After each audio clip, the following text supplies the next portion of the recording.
Tonight, the focus of the police investigation. A block of flats in Barking. So far, 12 people have been arrested. Women escorted from the building.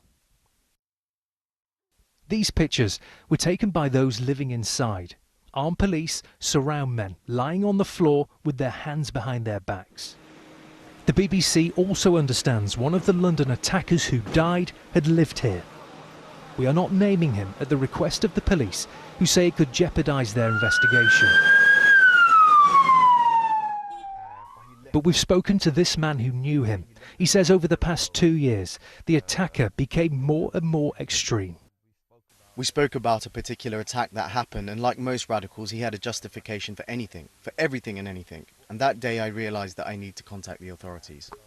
This man would only speak to the BBC's Asian network if we protected his identity and changed his voice. He used to listen to a lot of Musa Jibril. I've heard some of this stuff and it's very radical. I'm surprised some of this stuff is still on YouTube and easily accessible. I phoned the anti-terrorist hotline. I spoke to the gentleman. I told him about our conversation and why I think he's been radicalised.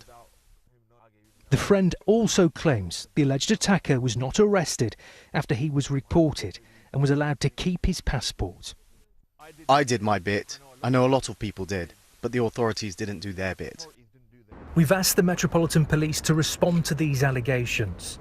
But this evening, they described the force used to bring the attack under control. 8 police firearms officers discharged their weapons. Whilst this will be subject to an investigation by the IPCC, our initial assessment is in the region of 50 rounds, in the region of 50 bullets were fired by those 8 officers. The 3 attackers were shot dead. And tonight, this was East Ham. Officers still searching homes, still looking for answers. Thomas, BBC News, Barking in East London.